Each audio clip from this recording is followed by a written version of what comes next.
What's up guys, it's me Deshaun and welcome to my top 10 strongest characters in Hunter x Hunter video. Now before we dive in, I must point out a few things. Obviously I put a lot of thought into this list, but there might actually be characters that exist inside of the series that might be stronger than even the top 10 characters on this list. But due to a lack of information on those characters such as Benjamin, Periston, the Zodiacs, and the soldiers that Beyond Netro has handpicked to accompany him on the Dark Continent. When it comes to these characters, I don't think it would be far-fetched or wrong to assume that a character like Periston could be in the same league as Ging. Obviously, I'm not saying that Periston is on Ging's level, but the fact that Netro would want him as vice chairman for a challenge to make things more interesting, and the fact that Ging himself is keeping a very close eye on him, I personally feel like that you could argue that Periston has the potential to be top 10, but due to the lack of information, I cannot necessarily put him on this list. So if there are characters like that you're expecting to be on this list, just know they're not on this list due to a lack of information and not because I don't acknowledge their feats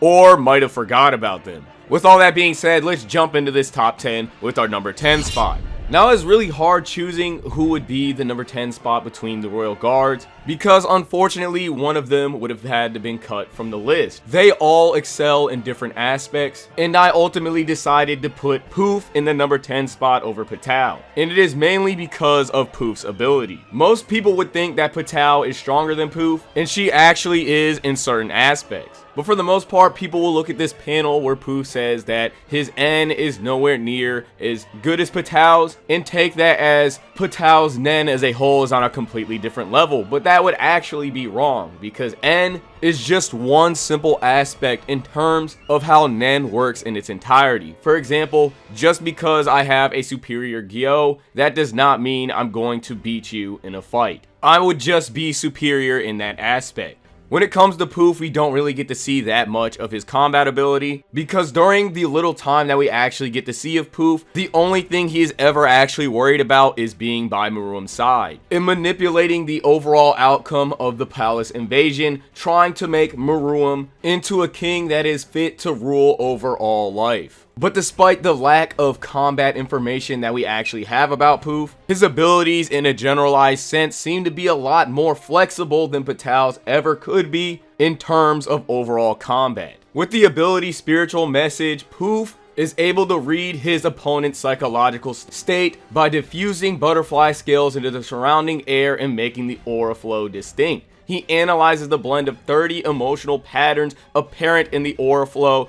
and from that, he can infer his opponent's thoughts. That means that he'll be able to predict your moves most likely before you ever actually make them. And being able to know the move that your opponent is about to make really does make that much of a difference. Poof's next ability, Beelzebub, King of Flies, allows him to assemble and disassemble himself at will into however many cells he sees fit. And this, as stated in the manga on more than one occasion, has made him invincible. But there is a catch. If you're able to destroy Poof's core, you can actually defeat him. But the rate at which you would actually be able to find his core would be slim to none, because every single time you were to destroy one of his cells, they would only reassemble themselves, ultimately making this a seemingly impossible game that you're thrown into of cat and mouse. And this would be a perfect example of how brute strength really means nothing in a Nen fight. If you were to pin these tools against anybody, they would have a rough time,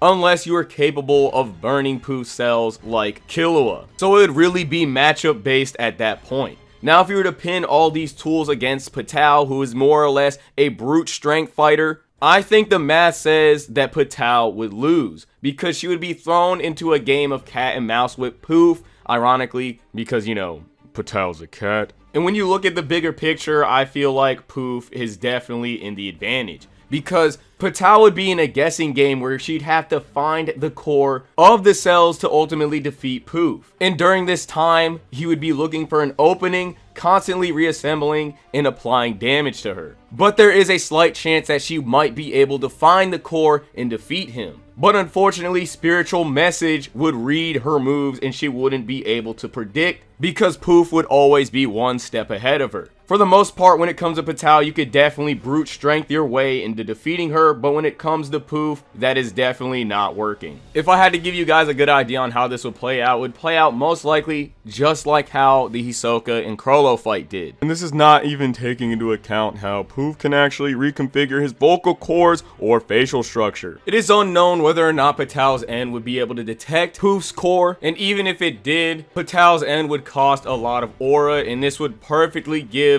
Poof an opportunity to disassemble and reassemble an attacker. As for the number 9 spot, we have Youpi. With his destructive capabilities alone, his disgusting Nenpool, and almost unlimited resourcefulness on the battlefield, he is easily the strongest royal guard in number 9 on this list. His Nenpool is so disgusting. Knuckle, a veteran of over 5,000 battles, was able to quantify his opponent's power based on his past experiences and instincts. But despite all of that, he could not see the limit to Youpi's, putting him on an entirely different scale than even the most powerful opponents Knuckle had ever fought. When we look at the elapsed time between the moment the palace started to get invaded and the amount of actions Youpi proceeds to make within this same elapsed time, it is absolutely insane. Within 3 seconds, Youpi conjures multiple eyeballs and arms and destroys the staircase leading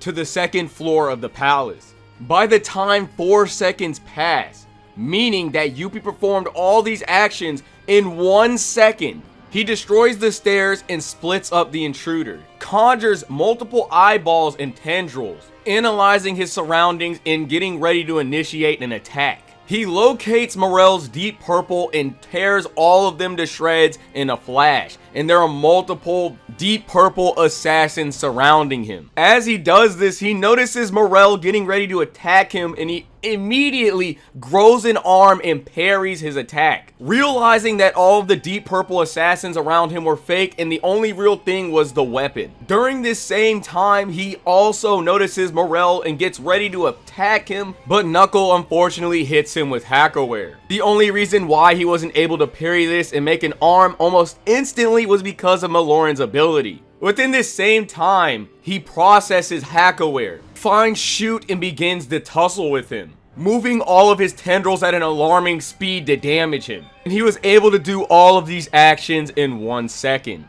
Keep in mind, all of these actions in 1 second, meaning that he was using metamorphosis in almost a nanosecond. Meaning he was able to process, react, and create limbs in less than a second, reacting to his opponent almost instantly. And the only reason why the intruders got away was due to sheer luck from the dust from the staircase, Meruem's ability, and other things of that nature. The rate at which he's able to use his ability and the unlimited resourcefulness that it ultimately provides him would absolutely make him stomp on Poof, or any other opponent for that matter. And the craziest part about it is the fact that I'm not even using his Rage Incarnate form or taking into account the amount of Rage amps he could potentially have. As for the number 8 spot, I have Isaac Netro. So Pitou full power on activation of her ability, or his, whatever pronouns you want to use, go ahead and do it, I don't care. We respect pronouns on this channel. So Traptow's ability takes less than 1 nanosecond from activation to attack. But oh boy, a nanosecond isn't enough against Netro. In less than a nanosecond, Netro can activate his 100 type Guan Yin Bodhisattva.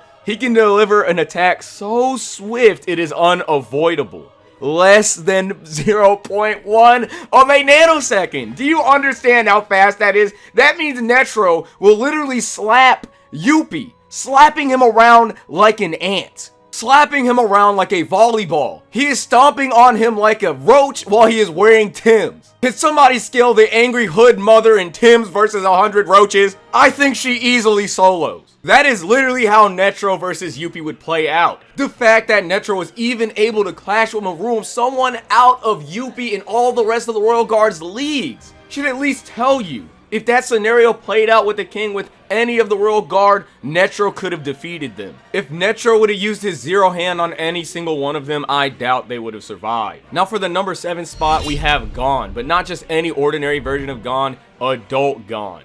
Meruem was in a completely different league than Netro was. So much so that Netro's power in comparison was like a toddler's foot stomp. A tiny flicker of force compared to the King's full power. Enough power to make Netro jump back. More than twice his usual distance. This power, this gap in power left Netro feeling insulted. Meruem is so strong he could probably kill Netro like it is nothing. Keep in mind, during the fight when these two clash, Meruem was trying to make Netro yield without killing him. His words exactly, "Fine, but just enough to satisfy you. I won't kill you. I'll play without a rook and bishop." When it comes to the Netro versus Meruem fight, it is rather one-sided, with Netro on the constant defense with getting some lucky hits on Meruem, and Meruem finding a way to make Netro yield without killing him. So I could easily say that Meruem is in a completely different league than Netro. And Gon, adult Gon for that matter, just so happens to be in that same league. When Gon achieved his adult transformation, pitou feared his fangs because they had the potential to sink into the king, aka killing him and defeating him. Or in other words, hunting him and turning him into his prey. Even pitou fighting beyond her limits could not match him, as he easily dodges her attacks and bullies her. The only reason why pitou was able to actually damage Gon was because he was having an emo, sad ninja hours and was caught off guard. So that considerably nerfed him. So if pitou actually feared that Gon could have had potentially killed Meruem, I think that would easily put him above Netro, considering that Meruem and Netro aren't even in the same league. Number 6 on the list is post-nuke Meruem. Literally this same Meruem that is in a completely different league than a majority of the cast of all Hunter x Hunter. One of the strongest characters in the entirety of the series. Netro could not even touch him. He's so strong he had to hold back the entirety of the fight. Then you take this same King of the Ants and give him the unlimited resourcefulness of both Poof and Youpi's powers. Also, stop trying to play Meruem and say he's only mountain level, because Youpi's ability is based off of rage, and obviously during this feat, Meruem was not in rage. I can only imagine how strong this ability would actually be if he would have seen Komugi get hurt or something along those lines, aka actually getting upset before using this ability. With both Poof's abilities and Youpi's abilities used in unison, I would definitely say that Meruem is pretty dang busted, and you guys need to give him a little more credit. And I have yet to actually take his N into account, where he can read the physical and emotional properties of anything these photons touch that are around him. Now for number 5 on the list, I have Ging. Not only has Ging been orchestrating and predicting a majority of the events that have happened throughout the series of Hunter x Hunter, he created a video game world known as Greed Island, where such abilities exist through the use of cards, the skincare hot springs, a hot spring that cures you of any skin condition, Fickle Genie, a card that makes a genie that grants you 3 wishes, and so much more.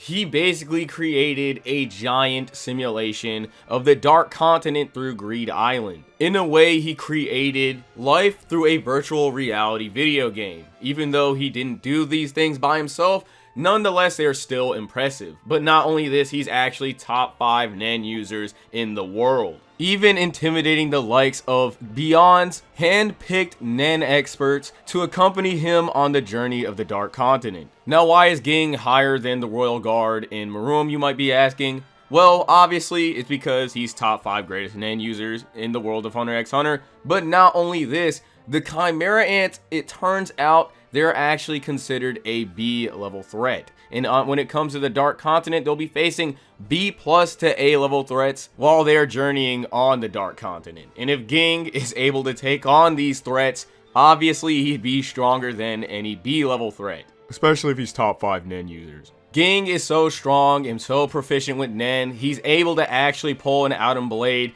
And you know what? If you understood that reference, I officially love you. So anyways, Ging pulls an Autumn Blade, gets hit, and is able to copy someone else's abilities. But unfortunately, it's only punching abilities. But this lets us know if Ging gets hit with a little boy, he'd be able to copy it. God, please tell me you're getting these references. Number 4 on this list, believe it or not, I know a lot of you are about to be like, what the flying flip-flop? And yes, number 4 on this list is actually Chrollo. Hear me out, there is a reason why I put him above Ging. Because, specifically, Chrollo has a phone book, a bible of Nen abilities. As far as we're concerned, Chrollo could have counter abilities to almost everybody in the series. He could even have Nen abilities that could more or less cut your Nen off. And if Chrollo were to cut off, let's say, Ging's Nen or anybody else's Nen for that matter, that would make him easily top 5, if not number 4 on this list. And this is not taking into account that he's a leader of the Phantom trope and was basically toying around with Zeno and Silva. If his disgusting amount of resourcefulness and Togashi RNG aren't enough for you, I don't know what to tell you. We don't know what's in the phone book, but the phone book has so many abilities, and not only this, he uses those abilities to their max potential. So if he's using hundreds of pages worth of different abilities on you, how do you fight that? I'm not a Chrollo fanboy, I'm just genuinely asking. He's got the skills, in the battle sense, in the resources to basically win almost any encounter ahead of him. Obviously because he has the Togashi RNG. He'll only really lose if Togashi wants him to. I know a lot of people will try and downplay Chrollo because of the Hisoka versus Chrollo fight, because I guess for some reason a lot of readers think that Chrollo is fighting at his limits or trying his hardest to defeat Hisoka, but that was not the case at all. In the words of Chrollo, style is important in a game, right? More than the outcome. Hisoka, won't you be more insistent on winning? Don't be such a turnoff. Of course I plan to win, but what about yourself? This fight between the two was more about style and crushing Hisoka's spirit more than anything else, showing Hisoka that he's in a completely different league than him. For example, his demonstration of using his bookmark ability. He didn't have to do that, he was just showing how far away Hisoka was from him. By the time Hisoka was chasing Chrollo, he had already lost the fight. This entire fight, Chrollo was teaching Hisoka that he acquires all these different abilities and then waits until the conditions for a sure victory. The entire time Chrollo was showing Hisoka all of the conditions that he laid out in front of him and how he works around them. There's a reason why Chrollo says this to Hisoka. That's the end of the explanation. I'm not saying this as a challenge, but I'll win. I'm 100% sure. He then asks Hisoka, will you continue? Because no matter what, with the amount of tools that Chrollo has and his battle wits, he will most definitely win a fight. And during this fight, he took apart every single one of Hisoka's weaknesses and exploited them in style. Number 3 on this list is Surdnich, and that is because he has the most broken ability in the series. When he uses Zetsu, he has the ability to have reality play out in front of him and then overwrite it. Meaning even if you were to shoot him in the head, none of that would matter because he'd be able to overwrite that with his own reality. As of right now, there is no known way to counter or kill him. This ability is so strong he can even use it consecutively.